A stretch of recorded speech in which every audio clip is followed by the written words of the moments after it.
श्रीमान् वेङ्कटनाथार्य कवितार्यकेसरी वेदान्ताचार्यवर्यो मे सन्निधत्तां सदा हृदि। पीताम्बरं करविराजितशङ्खचक्रं कौमोदगीसरसिजं करुणासमुद्रं राधासहायमतिसुन्दरमन्तहासं वादालयेशमनिशं हृदि भावयामि।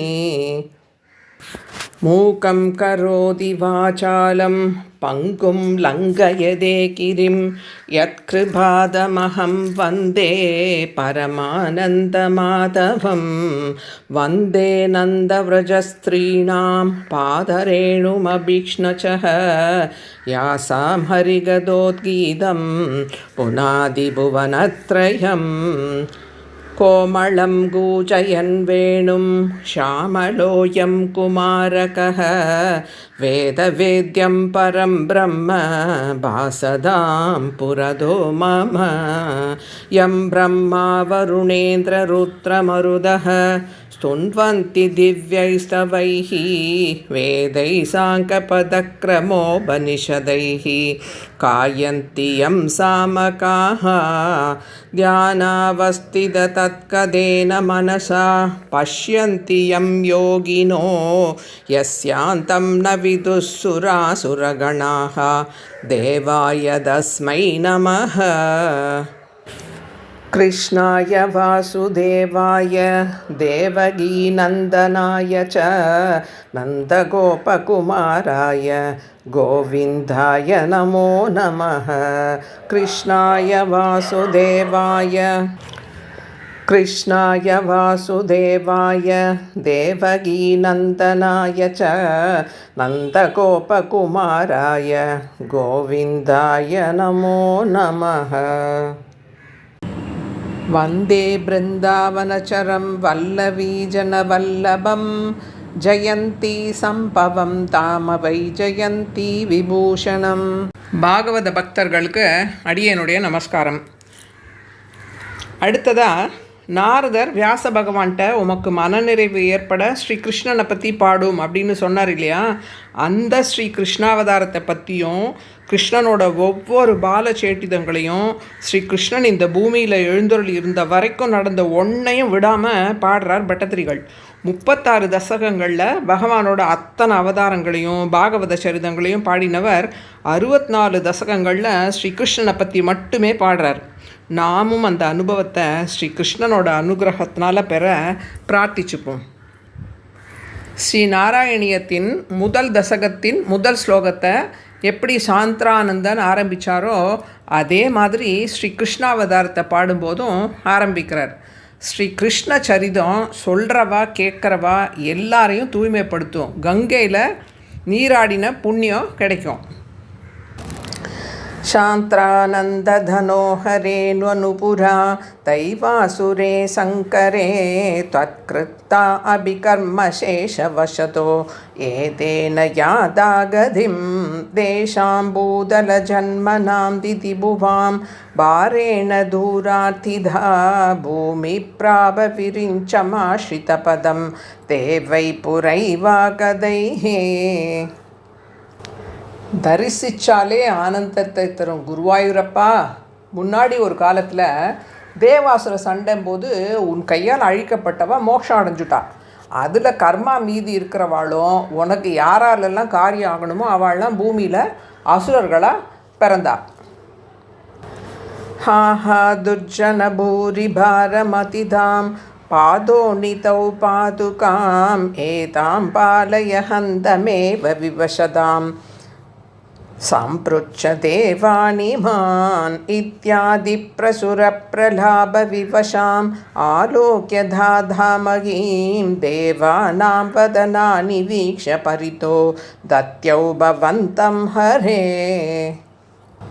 பூமியில் இருக்கிறவாள்லாம் அசுரர்களாக இருக்கிறதுனால பூமாதேவி பாரம் தாங்காமல் தவிக்கிறா. இப்போ கோடிக்கணக்கான பேர் இருந்தாலும் அப்போ இவாள்லாம் அசுரர்களாக துஷ்டர்களாக இருந்து எல்லாரையும் துன்புறுத்தினதுனால அவள்லாம் பூமிக்கு பாரமாயிட்டா. அதனால் அவள் தேவர்களோட பிரம்மா கிட்ட போய் வேண்டுறா. ஒரு பசுவோட வடிவத்தை எடுத்துட்டு பிரம்மாட்ட போகிறான். இவர் தானே இவர்களெல்லாம் படைச்சு அவள் கேட்ட வரங்களை எல்லாம் கொடுத்தார் அப்படின்னு. ஸ்ரீமன் நாராயணன் கிட்ட நேராக தானே போகலை, உலகத்தையே தாங்கி நிற்கிறவ க்ஷமாதேவி. நம்ம ஆச்சாரியர்கள் சொல்கிறான் 2 பூமாதேவி இருக்காளாம், ஜங்கம பூமாதேவி, ஸ்தாவர பூமாதேவின்னு. எப்படி சூரியன் சந்திரனுக்கெல்லாம் ஒரு தேவதை இருக்காளோ அது மாதிரி பூமியின் தேவதை இந்த ஸ்தாவர பூமாதேவி. ஜங்கம பூமாதேவி தான் வைகுண்டத்தில் திருமாலோட திருவடியை பிடிச்சிட்டு கைங்கரியம் பண்ணுறவ. இந்த பூமாதேவியை தான் ஹிரண்யாக்ஷன் அபகரணம் பண்ண மகாவிஷ்ணு யக்ஞ வராக மூர்த்தியாக அவதரித்து அவனை அழித்து இவளை மீட்டார் அப்படிங்கிறத வராக அவதாரத்தும் போது பார்த்தோம் இல்லையா. ஞானம், பக்தி, வீரம், பலம், ஐஸ்வர்யம், தேஜஸ் இது எல்லாம் உடையவர் இந்த ஜங்கம பூமாதேவி. இவன் நீல நிறத்தோட வெள்ளை முத்து மாலை அணிஞ்சு நீண்ட கூந்தலோட அழகான வஸ்திரத்தை அணிஞ்சிருப்பாள். இந்த ஸ்தாவர பூமாதேவி தான் நம்மளையெல்லாம் தாங்கிறவ. மலை, குன்றுகள், அருவி, அடர்ந்த கருப்பான காடுகள், அருவிகள், நீல கடல் சூழ்ந்து இருப்பாள். அலைகள் தான் அவளுக்கு வஸ்திரம். இப்படி பூலோகத்தில் இருக்கிறதுனால தான் பிரம்மா கிட்ட பிரார்த்தனை பண்ணுறான். பிரம்மா சொல்கிறார், எனக்கு வரம் கொடுக்க தான் தெரியும், வதம் எல்லாம் பண்ண தெரியாது அப்படின்னு இந்த பூமாதேவியையும் தேவர்களையும் இந்திரன், ருத்ரன் எல்லாரையும் கூட்டிகிட்டு திருப்பார்கடலுக்கு போகிறார். ஸ்ரீமன் நாராயணன் தசரதன் பண்ண புத்திரகாமேஷ்டி யாகத்தை ரட்சிக்க வந்தப்போ தேவர்கள்லாம் அவர்கிட்ட சரணாகதி பண்ணுறா, இந்த ராவணனோட தொல்லை தாங்கலைன்னு அவனை அழிக்கணும்னு. அப்போது பெருமாள் சொல்கிறார், நானே ராமனாக அவதாரம் பண்ணி இந்த அசுரர்களெல்லாம் அழிப்பேன் அப்படின்னு சொல்கிறார். தேவர்கள்கிட்ட தானே நேராக சொல்கிறார். ஆனால் இப்போ பிரம்மா காதில் மட்டும் கேட்குற மாதிரி அசரீரி வார்த்தையாக நானே சமயம் வரும்போது வசுதேவருக்கு மகனாக மதுராவில் கிருஷ்ணனாக அவதாரம் பண்ணி இந்த அசுரர்களை வதைக்கிறேன் அப்படின்னு சொல்கிறார்.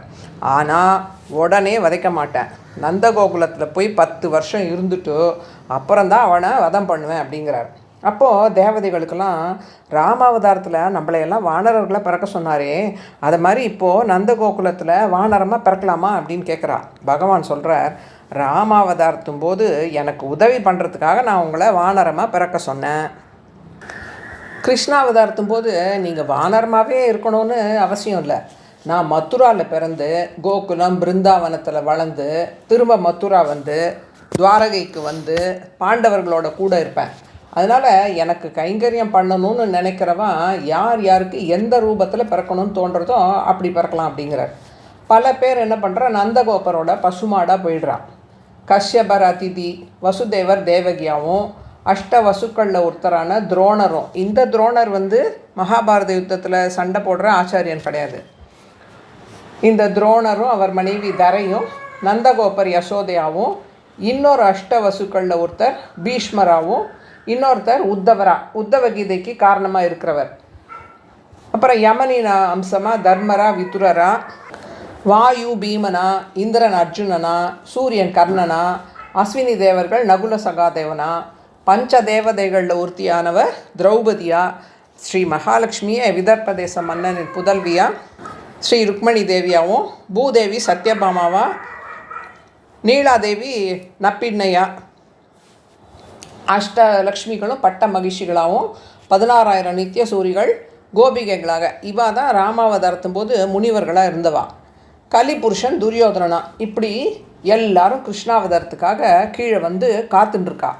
தசரதனோட தேரோட்டியாக இருந்த சுமந்திரன் ராமனை தான் தேரில் கூட்டின்னு போய் வனவாசத்தும் போது விட்டு அபச்சாரப்பட்டார் இல்லையா, அவர் இதுக்கு ஏதாவது பரிகாரம் பண்ணணுமே அப்படின்னு பெருமாளை வேண்டினதுனால அவரையே அக்ரூரராக பிறந்து நீ என்னை நந்தகோகுலத்துலேருந்து மதுராவுக்கு தேரில் கூட்டின்னு வந்து கம்சனை வதைக்க உதவுவாய் அப்படின்னு சொல்கிறார். அதே மாதிரி ராமாவதாரத்தில் ராமன் கிட்ட அபச்சாரப்பட்ட கூனி, பிராட்டியை கர்ப்பிணியாக இருந்தப்போ காட்டுக்கு அனுப்பிச்ச வண்ணா, இவாள்லாம் காரணமாக இருந்தா இல்லையா, அதனால் இவாள்லாம் நற்கதி அடையிறதுக்கு மதுராவில் பிறந்து காத்துட்டுருக்கா. இப்போ தான் அவதாரம் பண்ணணுன்னா விருஷ்ணி வம்சத்து வசுதேவருக்கும் தேவகிக்கும் திருமணம் ஆகணுமே அப்படின்னு அதையும் கம்சனை விட்டு ஏற்பாடு பண்ணுறார். ஸ்ருத்வா கர்ணரசாயனம் தவ வசஹ சர்வேஷு நிர்வாபித ஸ்வாந்தேஷ்வீஷகதேஷு தாவக கிருபா पीयूषतृप्तात्मसु विख्याते मथुरापुरे किल भवत् सान्निध्यपुण्योत्तरे धन्यां देवकनन्दनामुदवहत् राजा सशूरात्मजः. பகவானோட சாநித்தியம் நிரம்பின மதுரா கிருத்தயுகத்தில் வாமனனோட சித்தாசிரமா, திரேதாயுகத்தில் லவனாசுரனை அழித்து சத்ருகுணனை இதை ஆண்டுன்னு வரான். இப்போ இங்கே ஸ்ரீ கிருஷ்ண அவதாரம். இந்த மதுராவில் தேவகன் மகனான தேவகிக்கும் விஷ்ணு வம்சத்தை சேர்ந்த வசுதேவருக்கும் திருமணம் நடக்கிறது. இந்த தேவகி கம்சனோட சொந்த சகோதரி இல்லை, அவன் சித்தப்பா தேவகனோட மகள். இவாளை தேரில் வச்சு உக்ரசேனனோட மகனான கம்சனே தேரோட்டின்னு வரான். சீர்வரிசை எல்லாம் பின்தொடர்றது, அந்த ஊர் ஜனங்கள்லாமும் பின்னாடி வரா. இவன் இந்த தேவகிக்கு ஒரு அரண்மனையை கட்டி வச்சுருக்கான் பரிசா. அங்கே கிரகப்பிரவேசம் பண்ணுறதுக்கு அவளை தானே தேரோட்டி கூட்டின்னு போகிறான். உத்வாஹாவசிதௌ ததீய சகஜः கம்சோத சம்மானயன் ஹேதௌ சூததயா கதப்பதிரதே व्योमोत्तया त्वद्गिरा अस्याः त्वम् अधिदुष्टम् अष्टमसुधो हन्तेति हन्तेरितः चन्द्रासात् सदु हन्तुमन्ति गगदां दन्वीं कृभाणीमधाद्. கம்சனை துஷ்டன், மூடன், முரணன், கொடூரன் அப்படின்னு திட்டினவா எல்லாரும் இவனே தேரோட்டுறதை பார்த்து ஆஹா இவனுக்கு தான் சகோதரி மீது எவ்வளோ பாசம் அப்படின்னு சந்தோஷப்படுறான். அப்போது ஒரு அசரீரி மூடனே அப்படின்னு கூப்பிடுறார். அவன் திரும்பி பார்க்கல, யாரையோ கூப்பிடுறான்னு பேசாமல் இருக்கான். கம்சா மூடனே அப்படின்னு கூப்பிடுறார். அப்போவும் அவன் தன்னை இல்லைன்னு திரும்பலை, யாரோ தன் பேரை தன் குழந்தைகளுக்கு வச்சுருக்கா அவளை தான் கூப்பிட்றான்னு பேசாமல் இருக்கான். அப்போ அந்த அசரீரி சொல்கிறார், எந்த வசுதேவரையும் தேவகியையும் தேரில் வச்சு அழிச்சுட்டு போறியோ அவளுக்கு பிறக்கிற 8வது குழந்தை உனக்கு யமனாக வரப்போகிறது மூடனே கம்சா அப்படின்னு சொன்ன உடனே உரையிலேருந்து வாழை எடுத்து அவள் தலைமுடியை பிடிச்சி இழுத்து அவளை கொல்ல போகிறான். பின்னாடி வந்த ஜனங்க உறவினர்கள் எல்லாரும் ஓடி போய்ட்றான். இதை பார்த்த உடனே பதிவிரதையோட கேசத்தை யார் ஸ்பர்ஷம் பண்ணுறாளோ அது மித்ரு ஸ்பர்ஷமாக. இப்படி தான் ராவணன் சீதா பிராட்டியோட தலைமுடியை பிடிச்சி அவளை இழுத்து தூக்கிட்டு போனான். திரௌபதி கேசத்தை பிடிச்ச துரியோதனன் துச்சாதனனுக்கும் அது மித்ரு ஸ்பர்ஷம். வசுதேவர் அவனுக்கு தர்மத்தை உபதேசிக்கிறார். இதே அசரீரி கம்சனுக்கு பதிலாக வசுதேவரை அந்த குழந்தை வதம் பண்ணுன்னு சொன்னால் நீ விடுவியா அப்படிங்கிறான் வசுதேவரை பார்த்து. கம்சா, உனக்கு தோஷம் உண்டாகும், ஒரு பெண்ணை, அதுவும் உன் தங்கையை, மனக்கோலத்தில் இருக்கிற பெண்ணை கொல்லக்கூடாது அப்படின்னு சொல்கிறார். பிறக்கும் போதே எல்லாருக்கும் இறக்கும் தேதியும் குறிக்கப்படுறது அப்படின்னு அவனுக்கு உபதேசம் அவனுக்கு சொல்கிறார், எடுத்து சொல்கிறார். சாமோபாயத்தை கையில் எடுத்தால் அவனுக்கு கோபம் வருது. பேதோபாயம், அதாவது இவனுக்கும் இன்னொருத்தருக்கும் சண்டை மூட்டி விட்டுட்டு அவள் 2 பேரும் சண்டை போடும்போது தேவையோடு ஓடி போயிடலாம். ஆனால் இப்போ தான் இவன் 3 பேரை தவிர யாருமே இல்லையே, அடுத்து தானே கத்தியை உருவி அவனோட சண்டை போடலாம். ஆனால் அந்த தண்டோபாயமும் கை கொடுக்காது. ஏன்னா இவர் பரமசாது, மீதி இருக்கிறது தானம்தான். ஒரு சொத்தை இழக்கிறதுக்கு அதை விட வசந்தத்தை இழக்க தயாராகணும். உடனே கம்சா, நீ கேட்பியானா நான் ஒரு உபாயம் சொல்கிறேன், தேவகியும் பழிச்சு போயிடுவா, நீயும் பாவத்திலேருந்து விடுபட்டு உயிர் பழைக்கலாம். எனக்கு எத்தனை குழந்தை பிறந்தாலும் உங்ககிட்ட கொடுத்துட்றேன், இப்போ இவளை விட்டுடு அப்படிங்கிறார். உன்னால் மரணத்தெல்லாம் தடுக்க முடியாது, இந்த பிறவியில் நல்லது பண்ணால் அடுத்து நற்பிறவி கட்டும், இந்த மாதிரி பண்ணேன்னா மோசமான பிறவி தான் கிடைக்கும் அப்படிங்கிறார். இப்படி அவர் பேசினதை கம்சன்னு பொறுமையாக கேட்டானாம். அவர் அவ்வளவு அழகாக தெளிவாக எதிராளியை மயக்கி தான் சொல்கிறத கேட்க வைப்பாராம். இதை ஸ்ரீபாஷ்ய காலக்ஷேபத்தில் சுவாமி ராமானுஜர் குறிப்பிடுறார். மகாபாரத போர் ஆரம்பிக்கிறதுக்கு முன்னாடி போர்க்களத்தில் 2 பக்க சேனையும் அணிவகுத்து நிற்கிறச்சே 700 ஸ்லோகங்களை ஸ்ரீ பகவத்கீதையை அர்ஜுனனுக்கு உபதேசித்தாரே, அப்போ எப்படி இத்தனை பேரும் பொறுமையாக கேட்டுருந்தாலாம். அது வசுதேவர்கிட்டேருந்து ஸ்ரீ கிருஷ்ணனுக்கு வந்ததாம். பகவான் சர்வேஸ்வரன், தன் தந்தைக்கு அப்படி மதிப்பு கொடுக்குறார். கம்சன் மரண நிச்சயம்தான், ஆனால் அது வர்றதை தள்ளி போடலாமே, இவளோட பிள்ளையால் தானே எனக்கு மரணம், அதனால் இவளே கொன்னுடுறேன் அப்படிங்கிறான். இப்போ வசுதேவர் சொல்கிறார், இவளுக்கு பிறக்கிற குழந்தை தானே உனக்கு யமன், இவளை விட்டுடு, இவளுக்கு பிறக்கிற எல்லா குழந்தைகளையும் நான் உங்ககிட்ட கொடுத்துட்றேன் அப்படிங்கிறார்.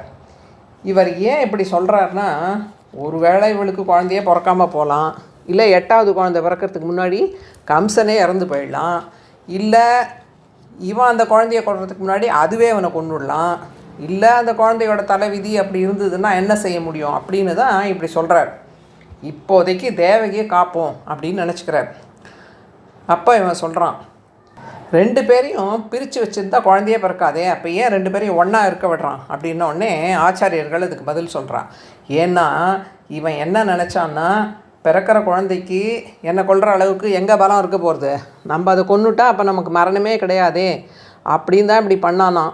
2வது நம்ம ஸ்ரீ கிருஷ்ண ஜன்னத்தை எப்படி அனுபவிக்க முடியும்? அப்புறம் குருவாயிரப்பா, இந்த ஏற்பாட்டுக்கு கம்சன் ஒத்துக்க நீ தான் அவனுக்கு நல்ல புத்தியை கொடுத்தியா?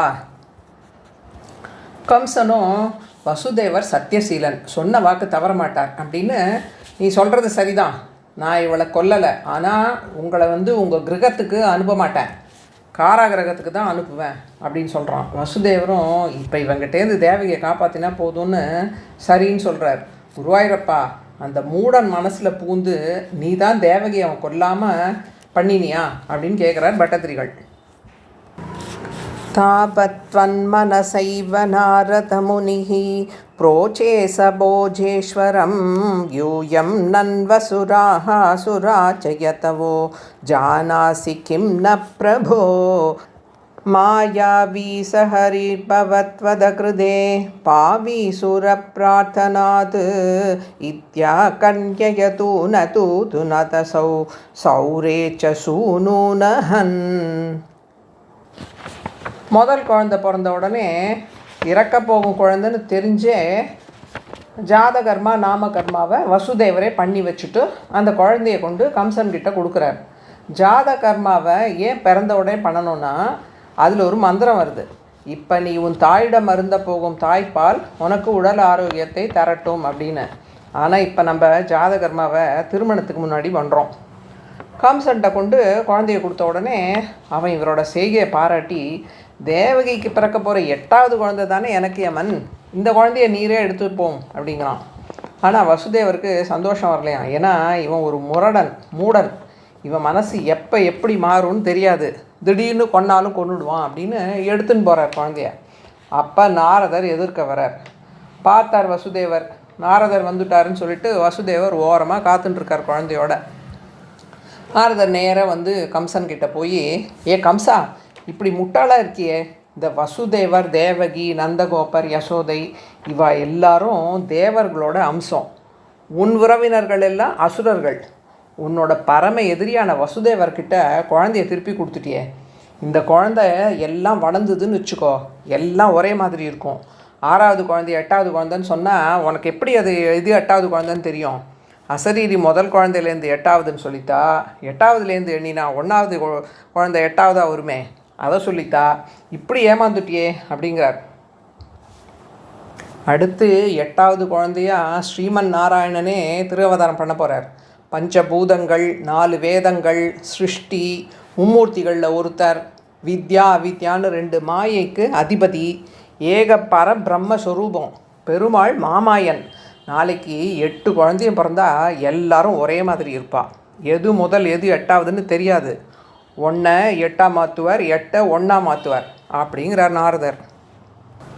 உடனே கம்சன், அட ஆமாம் இல்லை, நல்ல வேளை நீர் சொன்னீர் அப்படின்னு சொல்லிட்டு வசுதேவரை ஐஷன் வர சொல்லி அந்த குழந்தைய வாங்கி தூண்டில் அடித்து கொன்னுடுறான். இதே மாதிரி அடுத்தடுத்து பிறந்த 5 குழந்தைகளையும் கொன்னுடுறான். இந்த 6 குழந்தைகளும் மரிசி முனிவரோட புதல்வர்கள். பிரம்மா கிட்ட அபச்சாரப்பட்டதுனால பூமியில் போய் அசுரராக பிறக்கணும், உன் தந்தையாலேயே உமக்கு மரணம் அப்படின்னு சபிக்கிறார். ஹிரண்யாக்ஷனோட மகனான காலநேமிக்கு இந்த 6 பேரும் அசுரர்களை பிறக்கிறான். ஆனால் இவ பிரகலாதனோட குருகுல வாசம் பண்ணினதுனால இவாளும் நாம சங்கீதனெல்லாம் பண்ணுறான். உடனே ஹிரண்யகசிபு காலநேமியை கூப்பிட்டு, நான் யாரும் இங்கே மகாவிஷ்ணுவ பேரையே சொல்லக்கூடாதுன்னு கட்டளையிட்டா உன் பிள்ளைகள் இப்படி பண்ணுறான், இவாளால் தான் பிரகலாதனும் கெட்டு போகிறான், உன் பிள்ளைகளை நீ கொல்றியா இல்லை நானே கொன்னுடட்டுமா அப்படின்னு கேட்குறான்.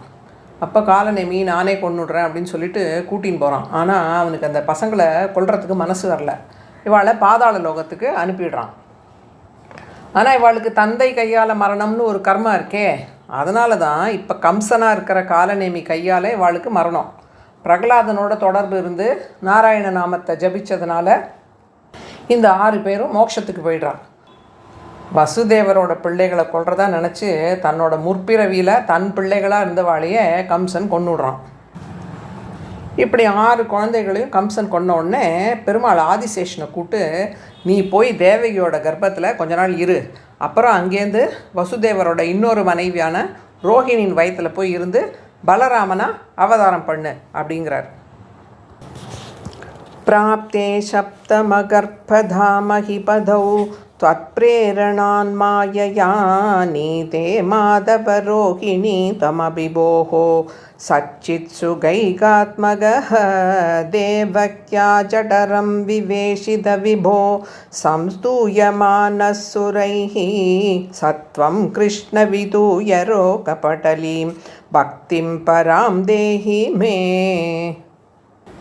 பெருமாள் ஆதிசேஷனை பலராமனா அவதாரம் பண்ண சொல்கிறார் இல்லையா, அதுக்கு ஆதிசேஷன், சுவாமி அடியேன் எந்த அவதாரம் எடுத்தாலும் உமக்கு அடுத்து தான் எடுப்பேன், முன்னாடி எடுக்க மாட்டேன் அப்படிங்கிறார். பெருமாள் சொல்கிறார், நீ ராமாவதாரத்தில் எனக்கு தம்பியாக லக்ஷ்மணனாக பிறந்து அவ்வளோ கைங்கரியம் பண்ணியே, ராம அனுஜன் உனக்கு ஒரு பேர் கிடச்சிதே, அதே மாதிரி பலராமனான உன் தம்பியான எனக்கும் ராம அனுஜன் ஒரு பேர் கிடைக்க வேண்டாமா அப்படிங்கிறார்.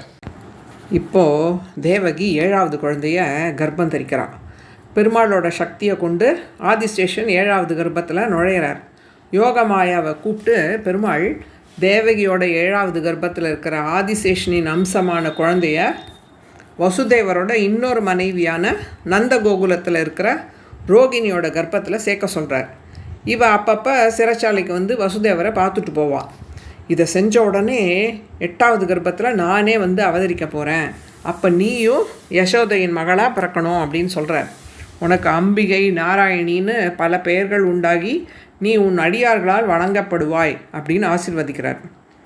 7வது கர்ப்பத்தில் மாற்றப்பட்ட குழந்தை தான் தன்னோட அழகால் அடுத்தவாளெல்லாம் கவர்ந்ததுனால ராமன் பலம் பொருந்தினவனாக இருந்ததுனால பலராமன்னும், ஒரு கர்ப்பத்துலேருந்து இன்னொரு கர்ப்பத்துக்கு மாறினதுனால சங்கர்ஷணன்னும் பேர் உண்டாருது. 7வது குழந்தை பிறந்த உடனே அதை முடிச்சிடணும் அப்படின்னு காத்துட்டுருக்கான் கம்சன். ஆனால் 6ஆம் மாதமே அந்த கரு கலைஞ்சுடுறது. இதை ஏன் 6ஆம் மாதத்துக்கு மேலே தேவகி கர்ப்பத்துலேருந்து ரோகிணி கர்ப்பத்துக்கு மாற்றினார் பெருமாள்னா, அப்போ தான் கம்சன் குழம்புவானோம், இப்போ அடுத்த குழந்தை 8ஆவதா இல்லை 7ஆவதான்னு.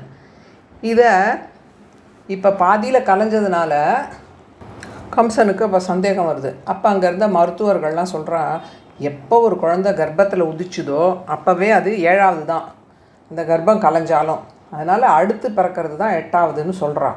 உடனே கம்சான் சிறைச்சாலையில் இருக்கிற காவலெல்லாம் வலுப்படுத்துகிறான். இப்போ தேவகி கர்ப்பமான உடனே அவ்வளோ தேஜஸோடு இருக்காளாம். கம்சன் தயாராகிட்டான், தன்னை கொல்ல போகிற குழந்தை இவன் தான் அப்படின்னு தெரிஞ்சுக்கிறான். எப்போ பாரு நாராயணன் தான் 8வது குழந்தை, நாராயணன் ஞாபகமாகவே இருக்கான், நாராயணா நாராயணான்னு சொல்லிகிட்டே இருக்கான். மேலே வைகுண்டத்தில் இருக்கிற பெருமாள் பூலோகத்தில் இருக்கிற நம்மளை எல்லாம் மேலே வைகுண்டத்துக்கு ஏற்றணும்னு கீழே வந்து அவதாரம் பண்ணுறார். இப்படி முக்கியமாக சொல்லப்படுற தசாவதாரமும் பூர்ணாவதாரம் கிடையாது. வருவார், துஷ்ட நிகிரகம் சிஷ்ட பரிபாலனை பண்ணிவிட்டு வந்த காரியம் முடிஞ்ச உடனே திரும்ப போயிடுவார். அந்தியம்போதியில் அரியுருவாகி ஹிரண்யகசுபை அழிச்சுட்டு பிரகலாதனுக்கு அனுகிரகம் பண்ணிவிட்டு போயிடுறார் இல்லையா. பரசுராமர், ராமர், பலராமர், கிருஷ்ணன் இந்த அவதாரங்களில் தான் முடிக்க வந்த காரியத்துக்கு முன்னாடியும் பின்னாடியும் கொஞ்ச காலம் இந்த பூமியில் தங்குறார். பரசுராமரும் பலராமரும் பூர்ணாவதாரம் அப்படின்னு சொன்னாலும் பரசுராமர் சத்திரியர்களை வதம் பண்ணுறதுக்கு வந்தார். பலராமன் ஒரு பாலோட சக்கரை பொடி எப்படி சேருமோ அது மாதிரி கிருஷ்ணனோட பலராமரும் ஒண்டின்னு இருந்தார் அப்படின்னு சுவாமி தேசிகன் யாதவாத்யுதத்தில் சாதிக்கிறார். இவா 2 பேரும் தர்மத்தை உபதேசிக்கலை. அதனால் இது 2 விட வசந்தது ஸ்ரீராம ஸ்ரீகிருஷ்ண அவதாரம் தான், பூர்ண புண்ணிய அவதாரம். தான் வந்த காரியம் முடிஞ்சதுக்கப்புறமும் இங்கே ரொம்ப காலம் தங்கி இருந்து தர்மத்தை உபதேசித்தார் இல்லையா. அவதாரம் பண்ண உடனே ராவணனையோ கம்சனையோ வதம் பண்ணலை. ராவண வதம் முடிஞ்சதுக்கப்புறம் 11,000 வருஷம் ராமராஜ்யத்தை பரிபாலனம் பண்ணார். கிருஷ்ணனோ கம்சனை முடித்ததுக்கப்புறம் தான் குருகுல வாசம் பண்ணுறார், பாண்டவர்களுக்கு துணையாக இருக்கார், ருக்மணியை திருக்கல்யாணம் பண்ணிக்கிறார், துவாரகா நகரத்தை கடலுக்கு நடுவில் நிர்மாணம் பண்ணுறார், அர்ஜுனனுக்கு சாரதியாக இருந்து பாரத போரை நடத்துகிறார். இன்றைக்கி உலகமே கொண்டாடுற பகவத்கீதையை அர்ஜுனன் மூலம் நமக்கு கொடுத்தார். அதனால தான் இந்த 2 அவதாரமும் பூர்ண புண்ணிய அவதாரமாக. கிருஷ்ண ஜனனத்தை பட்டதிரி அனுபவித்து சந்தோஷமாக பாடுறார். அவர் மட்டுமா, சுகபிரம்மம், ஆழ்வார்கள், ஆச்சாரியர்கள், சுவாமி தேசிகன், மகாபெரியவா, இவா எல்லாருமே போட்டி போட்டுண்டு ஸ்ரீ கிருஷ்ண ஜனனத்தை வர்ணிச்சிருக்கா. எத்தனை தடவை கேட்டாலும் அழுக்காதது ஸ்ரீ கிருஷ்ண ஜனனம்.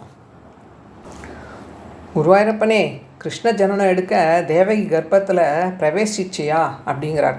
காவலை பலப்படுத்துகிறான் கம்சன். தேவகிக்கு தேஜஸ் கூடிண்டே போகிறது. 8 மாதம் ஆயிடுத்து.